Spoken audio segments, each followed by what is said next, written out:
Hi hello welcome తొలి వెలుగు news కు స్వాగతం. ప్రతిరోజు టాప్ న్యూస్ తో మీ ముందుకు వస్తున్నాం. ఇవాల్టి టాప్ న్యూస్ ఏంటో ఇప్పుడు చూసేద్దాం. రేవంత్ సర్కార్ రైతులకు డబుల్ గుడ్ న్యూస్ చెప్పింది. రైతు రుణమాఫీతో పాటు రైతు భరోసా కూడా అందించనున్నట్లు వెల్లడించింది. సోషల్ మీడియా పేరుతో బీఆర్ఎస్ కోట్ల రూపాయల స్కామ్ చేసినట్లు తెలుస్తోంది. ఇక లగచర్ల గ్రామంలో కలెక్టర్పై దాడి ఘటనను ప్రభుత్వం చాలా సీరియస్గా తీసుకుంది. కొందరు నిందితులను కూడా అందులో అదుపులోకి తీసుకుంది.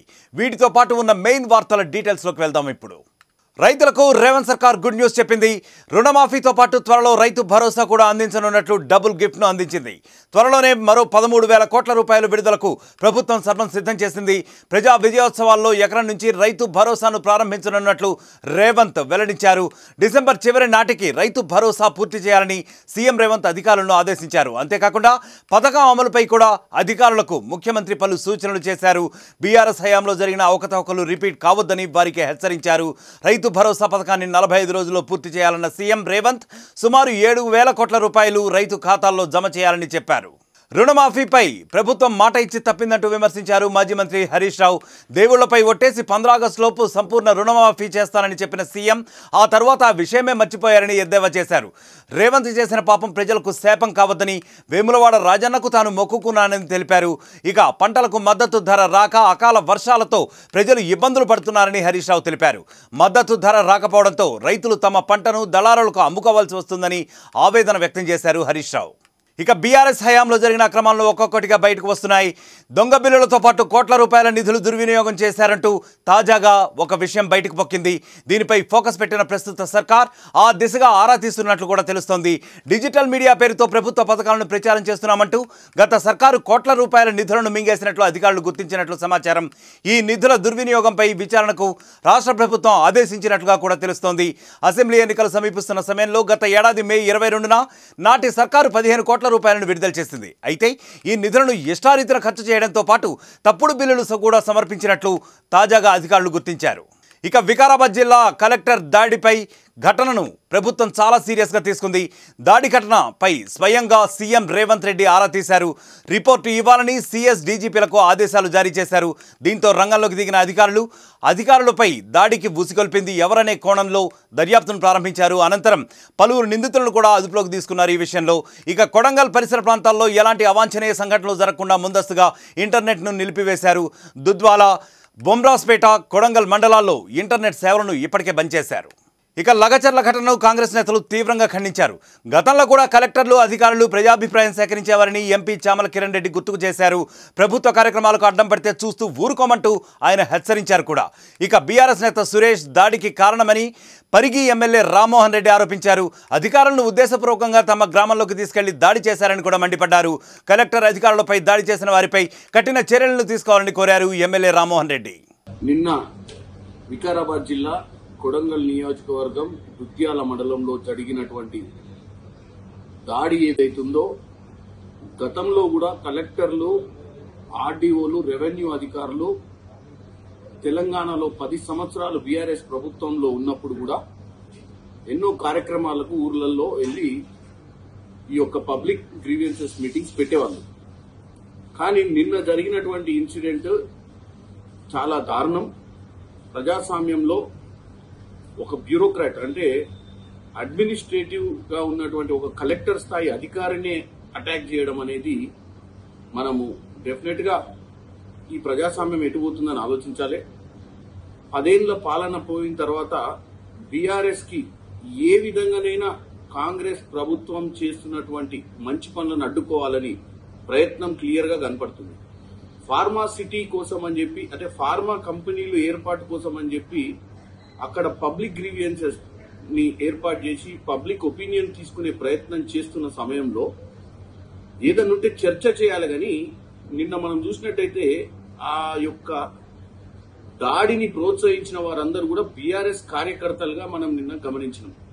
సో బీఆర్ఎస్ పార్టీ ఎట్టి పరిస్థితిలో వాళ్ళ 10 ఏళ్లలో దోచుకుందే కాకుండా ఈ రానున్న ప్రభుత్వంలో అంటే ఈ 10 నెలల ప్రభుత్వం చేస్తున్నటువంటి మంచి కార్యక్రమాలను ఎట్టి పరిస్థితుల్లో అడ్డుపడాలని, ఎట్టి పరిస్థితుల్లో ఈ ప్రభుత్వంలో ఒక్క కార్యక్రమం కూడా సక్రమంగా జరగొద్దని. ఎందుకంటే గతంలో ఎన్నో ప్రభుత్వాలు ఒక తెలంగాణలోనే కాకుండా భారతదేశ వ్యాప్తంగా కూడా అన్ని ప్రభుత్వాలు కూడా ఇండస్ట్రీల చాలా దురదృష్టకరమైనటువంటి సంఘటన.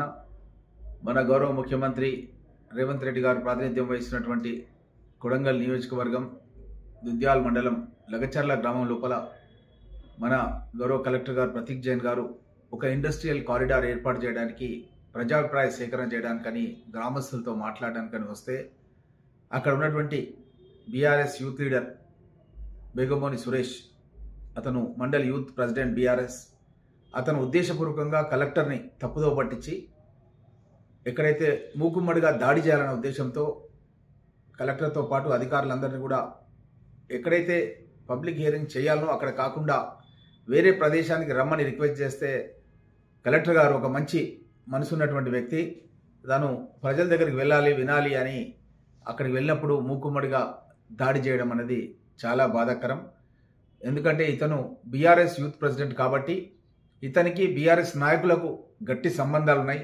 4 నెలల క్రితమే ఇతన్ని అపాయింట్మెంట్ చేసినారు బీఆర్ఎస్ యూత్ ప్రెసిడెంట్ కానీ మాకు సమాచారం ఉంది. దీనిపైన ప్రభుత్వం అన్ని కోణాల్లో కూడా దర్యాప్తు చేస్తుంది.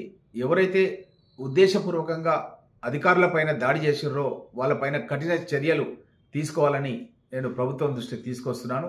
ఇక లగచర్లలో రైతుల అరెస్టును ఎంపీ ఈటల రాజేందర్ తీవ్రంగా ఖండించారు. అక్రమ కేసులు పెట్టడం మంచిది కాదని హెచ్చరించారు. వారి మీద కేసులు పెడితే యావత్ తెలంగాణ సమాజం తిరుగుబాటు చేస్తుందని వార్నింగ్ కూడా ఇచ్చారు ఈటల రాజేందర్. ఫార్మా కంపెనీలకు అవసరమైతే వారే భూసేకరణ చేసుకుంటారని, మధ్యలో ప్రభుత్వానికి ఏం పని అంటూ కూడా నిలదీశారు ఎంపీ ఈటల రాజేందర్. గత 5 నెలలుగా ఫార్మాసిటీ కోసం భూములు సేకరించాలని చెప్పి ప్రభుత్వం ప్రయత్నం చేస్తున్నప్పుడు అక్కడ రైతాంగం అంతా కూడా తీవ్రంగా వ్యతిరేకిస్తున్నారు. మా భూములు గుంజుకోకండి, మమ్మల్ని భూమి నుంచి దూరం చేయకండి, మా ఉపాధి మీద దెబ్బ కొట్టకండి అని చెప్పి ఎన్నిసార్లు మొరబెట్టుకున్నా కూడా ఇలా ఈ ఫార్మా కంపెనీలకు రైతుల భూములు కట్టబెట్టే ప్రయత్నం చేస్తున్నారు. అనేక రోజులుగా ధర్నాలు చేసిన వాళ్ళు, నిరసన చెప్పిండు వాళ్ళు కలెక్టర్ సమక్షంలో అనేక సార్లు గ్రామ సభలకు వస్తే కూడా వాళ్ళు బహిష్కరించారు. స్వయంగా డీకే అరుణ ఎంపీ గారి ఆధ్వర్యంలో ఒక ధర్నా కూడా పెద్ద ఎత్తున నిర్వహించారు. అయినప్పటికీ కూడా వాళ్ళ మాట పెడచెవిన పెట్టి ప్రభుత్వం నిన్న భూసేకరణ కోసం మీటింగ్ పెడితే దాంట్లో రైతులు వాళ్ళు కోపాన్ని ప్రదర్శించారు. దాన్ని ఆసరా చేసుకొని రాత్రి అనేక మండలాలలో, కొడంగల్ మండలం, దుద్యాల మండలాలలో ఇంటర్నెట్ సేవలు బంద్ చేసి, కరెంటు బంద్ చేసి 100 మంది పోలీసులు గ్రామాల చుట్టూ మోహరించి వాళ్ళని రాత్రి అరెస్ట్ చేయడాన్ని భారతీయ జనతా పార్టీగా తీవ్రంగా ఖండిస్తూ ఉన్నాం. వాళ్ళ మీద అక్రమ కేసులు పెడితే మంచిది కాదని చెప్పి హెచ్చరిస్తూ ఉన్నాం. ఇప్పుడు భూముల సేకరణ వాళ్ళ ఇష్టాల మీద ఆధారపడి ఉంటుంది తప్ప బలవంతంగా తీసుకున్నటువంటి అధికారాన్ని ఎవరిచ్చిందని చెప్పి ప్రశ్నిస్తూ ఉన్నా. గతంలో ముచ్చెర్ల ఫార్మాసిటీ కోసం 8 లక్షలకు 9 లక్షలకు భూములు సేకరించి 1.5 2 కోట్ల రూపాయలకు ఆనాడు ఫార్మా కంపెనీ కట్టబెట్టే ప్రయత్నం చేసిన నాడే ఇదే కాంగ్రెస్ పార్టీ వ్యతిరేకించింది. అలాగే భారతీయ జనతా పార్టీకి మేము వ్యతిరేకించింది. ఇవాళ మళ్ళీ రేవంత్ రెడ్డి ప్రభుత్వం అభివృద్ధి పేరిట ఉన్న భూములు గుంజుకొని వాళ్ళ బతుకుల్లో మట్టి కొట్టే ప్రయత్నం చేయొద్దని చెప్పి తెలుస్తా ఉన్నా. టాలీవుడ్ ఇండస్ట్రీపై మంత్రి కోమటిరెడ్డి వెంకటరెడ్డి సంచలన వ్యాఖ్యలు చేశారు. ఈ ఇండస్ట్రీ కేవలం 5-6 హీరోలదే కాదని వ్యాఖ్యానించారు. టికెట్ల ధరలు పెంచాలంటూ వచ్చే నిర్మాతలకు తాను అపాయింట్మెంట్ కూడా ఇవ్వనంటూ మంత్రి కోమటిరెడ్డి తేల్చి మరీ వక్కాణించారు. ఒకే కుటుంబం నుంచి 5-6 హీరోలు ఎదుగుతున్నారని, దీంతో ప్రతిభ కలిగిన తెలంగాణ నటీనటులకు సరైన గుర్తింపులో అవకాశాలు ఏమాత్రం దక్కడం లేదని ఆయన వెల్లడించారు.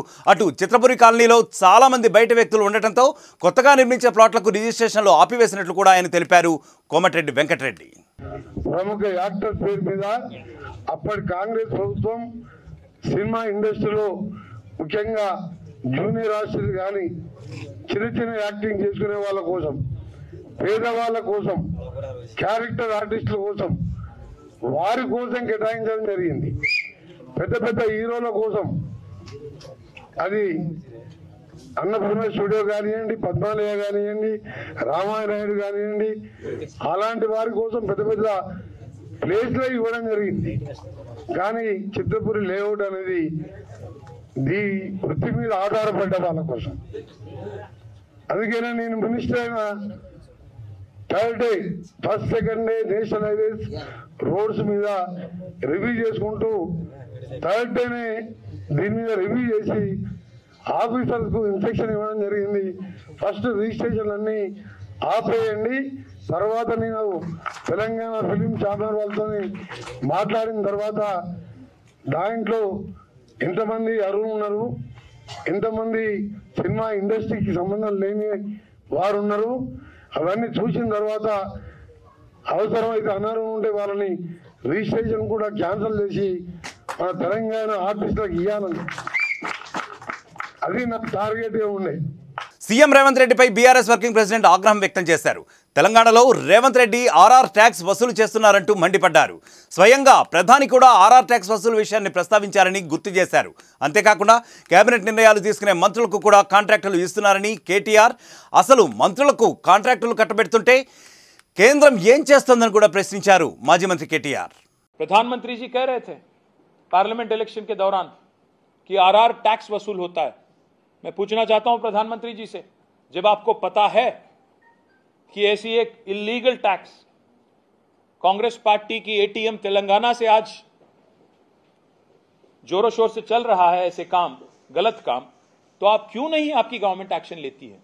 और साथ ही साथ मैं ये भी पूछना चाहता हूं कि मनोहर लाल खट्टर जी और उनकी डिपार्टमेंट और यहां की government of India, will you or will you not act on the Amrit scam in Telangana? This will be a litmus test for BJP leadership in Delhi.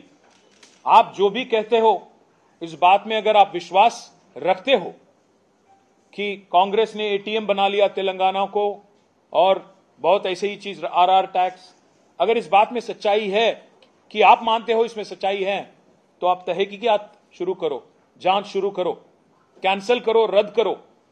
जो अमृत में 8,888 करोड़ का वर्क बुलाया गया, जिसमें ब्रदर इन लॉ को तो 1,000 से ज्यादा करोड़ का वर्क दिया, बाकी लोगों को भी, उसमें तेलंगाना का एक मंत्री को भी काम दिया गया।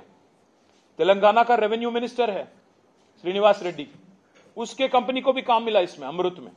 तो मैं पूछना चाहता हूं, जो आदमी कैबिनेट में बैठता है, जो आदमी अल्टीमेटली टेंडर सैंक्शन करता है, जो इंस्टीट्यूशन टेंडर सैंक्शन करती है, अगर उनके घर वालों को आप काम देने लगते हो, ये कॉन्फ्लिक्ट ऑफ इंटरेस्ट नहीं है क्या?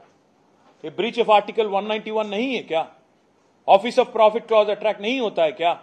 ये रैम्पेंट करप्शन नहीं है क्या? ये क्रोनी कैपिटलिज्म नहीं है क्या? अगर इस बात में सच्चाई नहीं है तो बीजेपी बता दे देश को कि इसमें कोई गलती हुआ ही नहीं और कांग्रेस ने सही किया जो किया।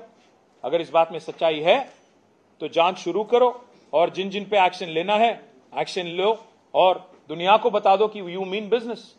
ఫోన్ ట్యాపింగ్ కేసులో కీలక పరిణామం చోటు చేసుకుంది. ఇన్నాళ్లు పోలీస్ ఆఫీసర్ల చుట్టూ జరిగిన ఈ కేసు ఇప్పుడు బీఆర్ఎస్ నేతల వైపుకు మళ్లింది. ఇప్పటికే సిట్ నుంచి నోటీసులు అందుకున్న బీఆర్ఎస్ లీడర్ నగరేకల్ మాజీ ఎమ్మెల్యే చిరుమర్తి లింగయ్య ఈ నెల 14వ తేదీన విచారణకు హాజరు కావాల్సిందిగా కోరింది. అయితే సిట్ విచారణ ఒక్క లింగయ్యతోనే ఆగేలా కనిపించడం లేదు. ఫోన్ ట్యాపింగ్ కేసుతో లింకులు ఉన్న మాజీ మంత్రులు, ఎమ్మెల్యేలకు సైతం నోటీసులు ఇచ్చేందుకు సిట్ అధికారులు సర్వం సిద్ధం చేస్తున్నట్లుగా తెలుస్తోంది. ఇక కొత్తగూడెం ఎమ్మెల్యే సిపిఐ నేత కూననేని సాంబశివరావు సంచలన వ్యాఖ్యలు చేశారు. బీజేపీ బీఆర్ఎస్ పెద్ద కుట్రకు తెరలేపాయంటూ హాట్ కామెంట్స్ చేశారు. బీజేపీ బీఆర్ఎస్ నాయకులు జతకట్టారని, అంతర్గతంగా ప్రభుత్వాన్ని కూల్చేందుకు కుట్రలు జరుగుతున్నాయని ఆయన వ్యాఖ్యానించారు. వాళ్లకు అవకాశం ఏమాత్రం ఇవ్వకుండా జాగ్రత్తగా నడుచుకోవాలని రేవంత్ రెడ్డి సర్కారుకు సూచించారు. బీజేపీ బీఆర్ఎస్ పట్ల అప్రమత్తంగా ఉండాలంటూ కూడా జాగ్రత్తలు చెప్పారు ఎమ్మెల్యే కూననేని సాంబశివరావు. మీరు కానీ ఇలాగే ఉంటే, వాళ్ళిద్దరు తోడైతే, బీజేపీ బీఆర్ఎస్ తోడయ్యి ఏ సందర్భం దొరికిద్దో, ఎందుకంటే ఆయన ఒక ఆయన బీజేపీ లీడరు, ఈయన్ని ఈయన్ని ఈ ముఖ్యమంత్రిని మార్చేస్తారని చెప్తున్నాడు ఒక ఆయన. అంటే ఆయన కాంగ్రెసా? ఏదో ఒకటి అంటే ఏదో కుట్రలు జరుగుతున్నాయి. కుట్రలు బీజేపీ వాళ్ళు బీఆర్ఎస్ వాళ్ళు కలిపి కుట్రలు చేస్తున్నారు. ఆ కుట్రలు అది హిందూ విగ్రహాన్ని ధ్వంసం చేసినా, ముస్లింల పైన వ్యతిరేకంగా చేసినా, క్రిస్టియన్లకు వ్యతిరేకం చేసి ఎవరినైనా సరే కఠిన చర్యలు తీసుకోవాలి. కానీ అదేనా మీకు? అది తప్పితే వేరే పని లేదా? అది చేస్తూ ప్రజల కోసం మీరు ఏం చేస్తున్నారని నేను అడుగుతున్నా బీజేపీ వాళ్ళు. మీకు ప్రతిపక్షంగా మీకు అవకాశం ఉంది, మీరు ప్రతిపక్షంగా మీరు అడిగే హక్కు మీకు ఉంది. కానీ ఆ హక్కు హద్దులు మీరుతున్నారు. హద్దులు మీరు చేసిన పాపాలే ఇప్పుడు వీళ్ళు అందులో దాని నుంచి ఎట్లా బయటపడాలో కొట్టుకుంటున్నారు. మేము పని బీఆర్ఎస్ 10 ఏళ్ళు చేసింది. మొదట్లో ఏదో కొద్దిగా చేస్తారనుకున్నాం. వాళ్ళు కూడా దీన్ని కుప్పగూల్చిపోయారు, అప్పులు పాలు చేశారు, కుంభకోణాలమయం చేశారు. ఆ టైంలో ఇప్పుడు ఈ కాంగ్రెస్ వచ్చింది. కాంగ్రెస్కి పరిపాలన ఇంకా సర్దుకోవటం చేతకావట్లేదు, ఇంకా వాళ్ళకి అవగాహన కుదరట్లేదు అనేది మా అభిప్రాయం. పార్టీ ఫిరాయించిన ఎమ్మెల్యేలు అసెంబ్లీ సమావేశాల్లో కాకుండా ఉత్తర్వులు జారీ చేసేందుకు హైకోర్టు నో చెప్పింది. ఓటింగ్లో పాల్గొనకుండా మధ్యంతర ఉత్తర్వులు ఇచ్చేందుకు నిరాకరించింది. పార్టీ మారిన ఎమ్మెల్యేలపై చర్యలు తీసుకోవాలంటూ కేఏ పాల్ వేసిన పిటిషన్పై విచారించిన హైకోర్టు రాజకీయాలకు కోర్టులను వేదికగా చేసుకోవద్దని సూచించింది. ఇలాంటి పిటిషన్లలో మధ్యంతర ఉత్తర్వులు ఇవ్వలేమని స్పష్టం చేసింది. అనంతరం కౌంటర్లు దాఖలు చేయాలని ప్రతివాదులకు ఆదేశాలు జారీ చేసింది హైకోర్టు. ఇక ఇవి ఇవాల్టి వార్తలు. మరిన్ని వార్తలతో తిరిగి తొలి వెలుగులో మళ్ళీ కలుద్దాం. అంతవరకు సెలవు. అసలైన తొలి వెలుగు. ఫాలో వాట్సాప్ @తొలి వెలుగు official.